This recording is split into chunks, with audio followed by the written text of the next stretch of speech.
The information presented in this video is not intended to diagnose, treat, cure, or prevent any disease and has not been evaluated by the FDA. Please consult your physician before starting any medical regimen.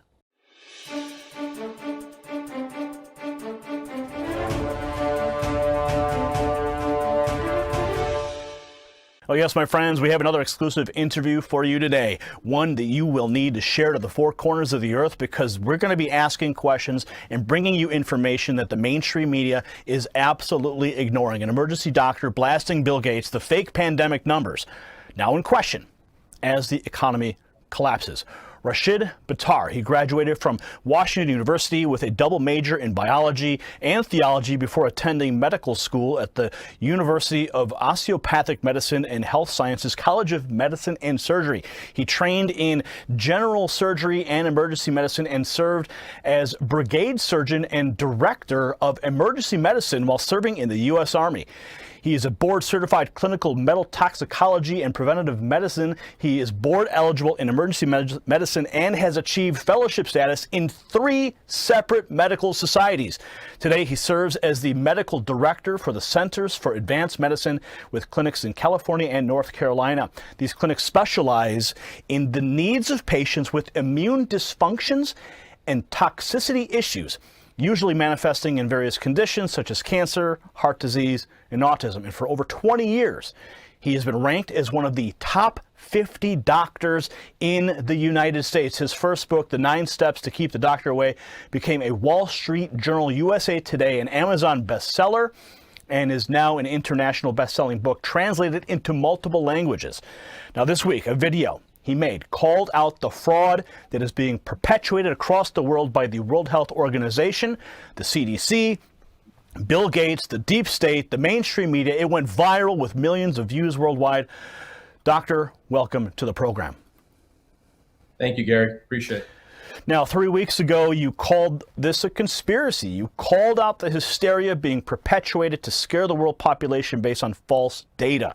Now, it was Jerome Adams this week, the Surgeon General, and the Trump administration who agreed with you when they announced that they had dropped the World Health Organization and the CDC model and are now working with real numbers. Okay, this is directly from the White House. This is the Office of the Press Secretary. Now, Tuesday, the White House putting out this press release demanding accountability from the World Health Organization and committed to investigating the response, the false claims, and the cover-up. So explain to our viewers what led you to this discovery and how the numbers never supported their claims. Well, Gary, basically, I have patients from all over the world, and patients were concerned about this, and they asked, and I put out in social media that, look, if you really want to know, I'll make a video about this.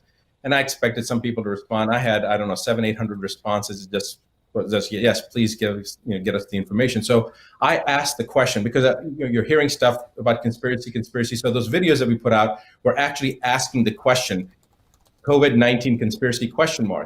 And as I started looking at it, to me, it just didn't make any sense anyway. We deal with the hardest to deal with medical conditions anyway. So it wasn't a big deal. I just remember that when I heard about the coronavirus aspect, there was one particular component that we used intravenously a lot in our clinic, and I just made sure that we had 10 times the normal amount, and that was it. It wasn't a big deal. It didn't bother me. However, as I started looking at this information, and as I started seeing that this is actually a chimeric version, something that was developed here in the United States in 2015, it was published in Nature magazine, that it was developed in the University of North Carolina, Chapel Hill, where all the initial studies were done. The chimeric research, despite having a moratorium by the US government to prevent any chimeric research, by the way, just so your audience understands, chimeric research basically means that they're taking a naturally occurring substance or virus, in this case, and then mutating it, genetically modifying it, changing the configuration morphologically to gain function. It's called a gain of function study or gain of function research. And that basically means that they're making something that already may have some potential to cause harm, making it more harmful, making it more virulent, making it more resistant. And basically that's what I found, that they took the SHC014 strain of the coronavirus, the surface antigen component, and brought in the backbone from the SARS coronavirus, put them together, and then inserted HIV and MERS orthologs on top of it to make a more virulent, more detrimental virus. Now, the thing is that if I could jump in for just a moment here, because what I think you're talking about is the moratorium that was placed, and then $3.7 million from the National Institute of Health was transferred to China so they could continue this research, even though the moratorium. So they basically outsourced this research to China. Is this the same topic we're talking about here? This news is just breaking? Yes, this is exactly right. So it goes back to 2014. The U.S. government decided, based upon certain virologists at that time, saying that, look, there's no justification for this kind of research. There's a potential for it to cause harm, cause a pandemic. So there's no justification for us to do this type of research. So the government passed a moratorium in 2014. Fauci approved approved budgets to be monies to be section for this type of research. So basically, and I'm getting really, every time I think about this, it gets me really flustered because I'm so angry that he basically broke the law. He more than broke the law. He created this entire cascade that we're seeing with the world shutdown was created by this initial aspect back in 2015. He broke the law. He went against government moratoriums. He took taxpayer money and he funded research that has now led to the COVID-19. In 2017, he was documented at Georgetown University saying that there will be a pandemic that this presidency will face, that this term will face. How did he know that in 2017 that something was going to happen in 2018, 19, or 2020?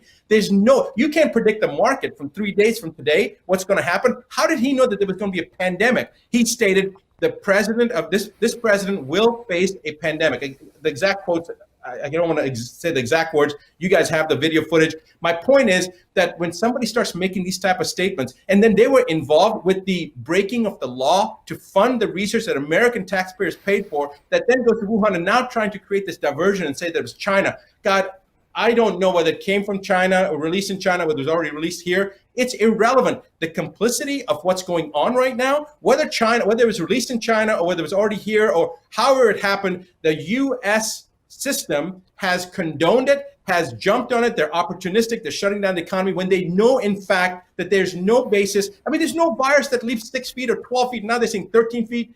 Complete misinformation. And I'm sorry that you've pulled the chain on me right now, but the mainstream media, when the Surgeon General came out and said that basically the Gates model, the Fauci model, the World Health Organization model was not going to be followed anymore, and they were going to look at the actual data, the actual numbers, the mainstream media didn't respond at all. All they said was, it seems like we're going to be going to 2022 before people can assemble together. That's what ABC put out. And Fox, or was it New York Post put out, it seems like that the 6 feet of social distancing is not going to be sufficient. It needs to go to 13 feet.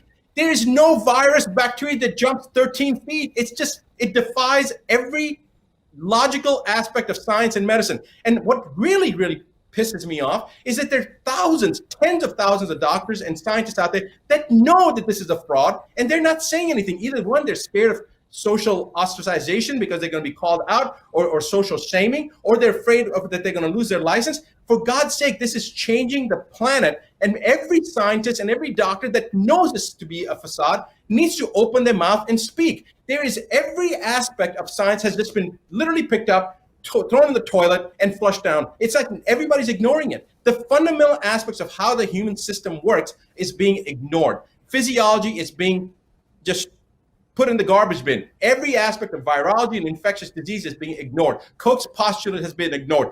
Every aspect. Then we've got false positives coming from testing that we know is not adequate, and then the testing that they are doing, like the RT-PCR, the real-time polymerase chain reaction testing, that's already been shown. It was actually the guy who developed it in the 1980s, Mullis, said that you cannot use this testing for diagnostic purposes. You have to use it only for the where something has a genomic sequence that's already been identified. You can't use it for diagnosis, yet they're using it for diagnosis. And when that's not enough to justify the number of deaths that they've created this pandemic for, they're causing doctors and nurses to go back and change the death certificates to say COVID-19 is the first cause of death. And if that's not enough, now their mandates being sent to every state, every doctor from every state medical board saying that there's no necessity to test. I got a letter like this myself. If they have symptoms, send them home. And then the mandate of listing the cause of death is COVID-19. The media propagating footage of hospitals and from one country to another country using the same footage, people, the same person dying multiple times, use of mannequins to show that the people are dying, and yet they can't even show ambulances that are doing anything. They're all parked. They're all sitting there. People are playing chess. They're playing card games because they're so idle. Nurses are being laid off right now because there's not enough work. But they're pushing this agenda of fear, fear, fear. The fear mongering itself will increase your adrenal output, will cause more stress, more emotional distraught. The emotional aspect, one side, now you're talking about the financial aspect. People are going to get stressed. Guess what that does? It reduces your immune system and makes you susceptible to viruses, bacteria, to many other things. But then to create this illusion over something like COVID-19, which nobody has yet demonstrated a single death from the actual virus, from the proper, established, accepted methodology that a virus has caused this death. Nobody's been able to do that. It's all based upon PCR testing. And Gary, I don't know whether you know this or not, all the way back to 1984, all the way up to now, 2018, there are multiple studies that show that if you've had the flu shot, especially the trivalent flu shot, false positives on COVID-19 testing. God knows what's been injected into people over the years. They really want to know cause of death. I want to know how many of these people that are supposedly died from COVID-19, which, by the way, still the numbers are less than the seasonal flu. The number of deaths are still less than the seasonal flu. But I want to know how many of these people that died of supposed COVID-19 actually had a history of a vaccination, an adult vaccination in the last 10 years. That's what I want to know, because the studies clearly show that if you've had a flu shot, you're going to test positive for COVID-19. So you got all this other stuff that's going on. They can't justify the numbers, so they're going to change the death certificates. They can't justify the numbers, so they're going to take different footage of different people and then attribute that to COVID-19. They just had, CBS had that nurse that was crying, saying, please give me a face mask so that I can take care of people, and I don't want to risk my family getting them infected. And then they find out that hasn't worked in a hospital in a year and a half, and she's some kind of a social media model. The amount of misrepresentation, deception, diversion tactics to keep the public from knowing the truth, it's just unbelievable. So I cannot believe. So let's take it back to what you said at the beginning of this fascinating statement you just made. I mean, I'm blown away, and all our viewers are right now. But so we're going to take this back. Is Fauci directly responsible for this pandemic because he maneuvered the money, he maneuvered around the moratorium, kept this chimeric research going in China? Is he directly responsible for not just the pandemic, but also the response that's killed the economy, put 17 to 22 million people out of work? Is Fauci directly responsible? I'm going to say this. I think that I've seen some petitions going around. I know Dr. Shiva said that Fauci should be fired. I think that's the nicest thing that could be done to Fauci. I think he should. He's a criminal. He's broken the law. He's gone against the government. I mean, to me, that seems like it's a traitorous thing to do when the government has passed a regulation and he's at one of the highest levels in the NIH. He's got a directorship at the NIH, and then he breaks the law, he breaks the moratorium, and then funds research against something that could potentially cause harm throughout the entire world, and he's in collusion with a foreign government to do. I mean, I don't know. That's a matter for attorneys to decide. But I'll tell you something. Fauci goes back to 1981. In 1981, he called HIV/AIDS the gay disease, and he was the one who funded the research behind a drug 3 years before it was even established that there was a real virus. So the virus was established in 1984. In 1981, he was pushing the agenda of a drug prophylactically to treat people for a condition that has now been seen to be related to lifestyle, nutritional status, all sorts of other things. He was pushing the agenda to push a drug that caused so much harm as a prophylactic, just to prevent HIV. Now, this goes back 1981. We're talking 39 years. This guy has a history of pushing an agenda. Here's a question that I want to ask you, Gary. Forget about the audience for a second. I just want to ask you a logical question. So here's the president, regardless of whether you are for the president or against the president, forget about that. The man is elected. He's the president of the United States, and it is our responsibility as citizens to follow the directive of our commander-in-chief. Whether you agree or disagree, that he went through the process, he got elected. So get off that bandwagon, people, and stop making a big deal between the Democrats and Republicans. He's a president. He deserves our support. But now the president comes out and says there's a drug called hydroxychloroquine, which has been on the market for God knows 50, 60, 70 years, and another drug Zithromax, which has been, it's a macrolide that's been around for at least, that class of drugs has been around for at least 70, 80 years. Maybe Zithromax has been around for, I don't know, 20 years, whatever the case is. These are established drugs. They're safe drugs. Using them in combination, they're doctors that have shown at least 99% efficacy. They've shown hundreds and hundreds of patients they've treated. Nobody's died. Symptoms resolve within an hour, hour and a half to a day and a half, 2 days. Okay, so you've got this class. The president brings it out. And Fauci says, get this, Fauci says, unless there's some studies to show that, it should not be used.